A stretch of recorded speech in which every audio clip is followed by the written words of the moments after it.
Grand Rising, guys. It has been a minute. It has been a minute, and I owed it to myself to take a step back, reflect, and do some things that I really, really needed to do. So I really, really needed to catch up on this to-do list that I had. And sometimes we get sidetracked and put things off, and I didn't want to do that anymore. So I took some time from social media, and I will continue being a little distant from social media just because I still have a ton left of things to do on the list. But I decided I was gonna chime in right quick. I'm on my way to the market. I'm gonna get some fresh veggies. I'm gonna make my family a salad. So much I eat salad. A soup. I'm gonna make my little family a little soup. And it's still kind of chilly out, and so it'll probably be like the last soup of this season. And but I wanted to chime in because I was thinking about eating cycles and how we do. Well, first of all, we were never taught how to properly eat. Isn't that crazy?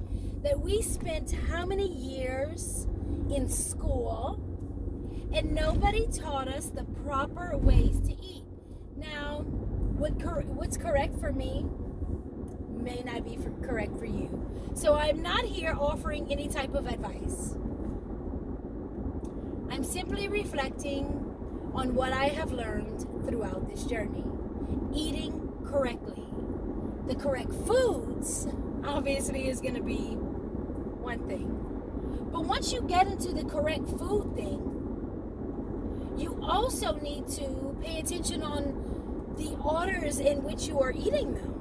Because you don't want to eat your heaviest meal as soon as you rise in the morning. And you don't want to eat the lightest thing after you've eaten that heaviest thing. So I'm all about eating fruit. However, I do not promote eating fruit for dessert. So you don't really want to eat fruit for dessert, because when you think about fruit and how it breaks down, you realize that it's going to break down a lot faster, a lot quicker than any of the heavier things. Okay? So in the transition, when you're transitioning, you must understand that fruit should be first. And you should try to keep it as mono fruit as possible. And that's simply because melon breaks down different than berries. Okay?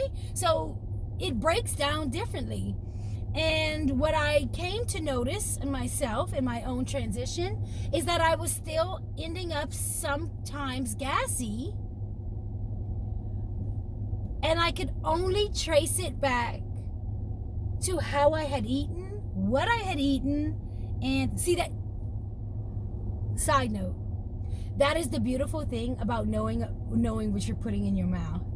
Because if I am eating McDonald's, Taco Bell, Pizza Hut, Lean Cuisine, a Hungry Man biscuit, this, that.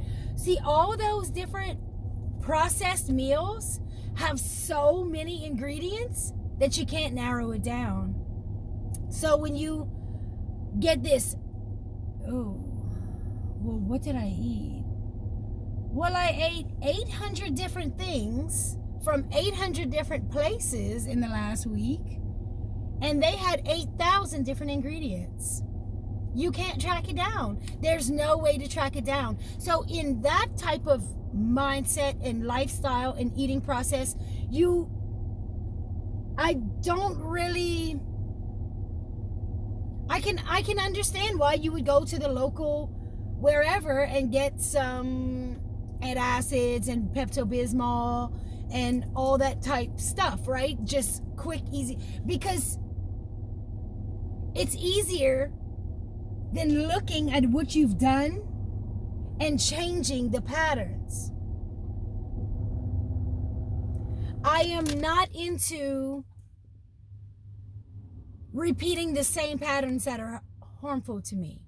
I will not do that any longer. So I am making this video because I know that my fruit that I'm going to eat this morning, I haven't eaten yet. I mean, I've been sipping on some teas and whatnot. I, take my sea moss, all that kind of stuff. But first I eat fruit, and I eat it mono fruit, the same way that we would do if we were out in the wilderness and we would run into an orange tree. We would be like, oh, great. You pick as many oranges as you need. You eat them mono. You're not eating a fruit salad or whatnot. You're eating mono fruit one at a time till you're filled. I think I'll have one more. Okay, I'm good. Perfect. That orange is gonna digest by itself.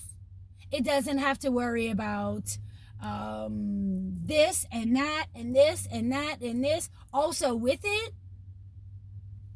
we give the body what it can recognize and process the quickest. We are trying to be easy on our bodies. We are not trying to give our bodies these hard tasks. Life is hard enough. We should not expect our digestive system to be something like a computer. It's not like all these downloads. Oh my gosh. So we ate Chinese food. Here comes a broccoli. Here comes some noodles. Here comes some sauce. Okay, here comes an egg roll. How many things are in this egg roll?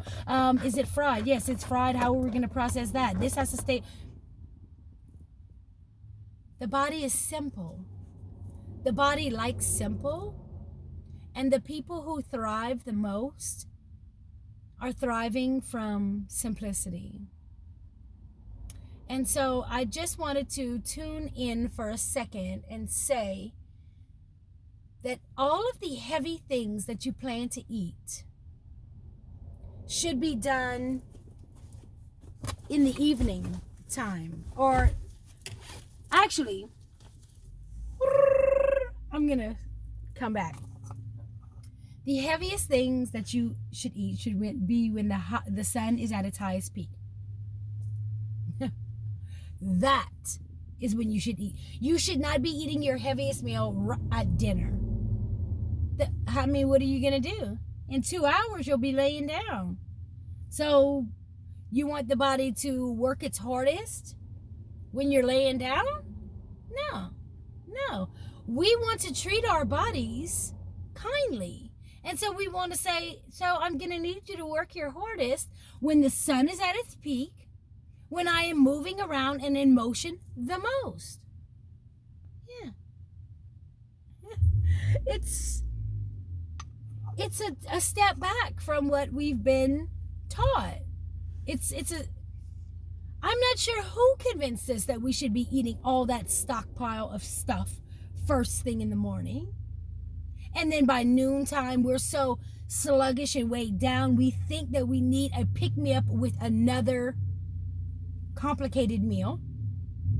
And then by the time dinner time comes, we're feeling that same sluggish from the morning bullshit, the lunch bullshit. Now we're putting another mess of bullshit, and then we're going to eat a little bit of fruit for dessert. Well, the fruit is going to ferment quickest, so it's fermenting on top of Chinese food. The fruit has fermented and gone bad on top of the Chinese food that's going to take another 6 years to break down, because the body is still trying to figure out what was in that spring roll. Am I making sense to anybody here? The best result is going to be simplicity. It's going to be something really simple. It's going to be trying to figure out how you can nourish your body with the least amount as possible. That is how you stay light. That is how the light comes in. Light, light. If we are light beings, we don't want to be a heavy light being. We want to be a light being. And I'm gonna get into this a little bit further some other time. I'm at the store and I'm gonna get the vegetables I need to go and make my family a soup. And I hope everybody has been great. I hope everybody has been wonderful. Life is so amazing and so beautiful, and we really, really need to stop and understand what's going on around us, what is going on within us. Why do we do things? Why do we not do things? And if we don't like where we are, we can change it. That's the beauty of this. We can change it.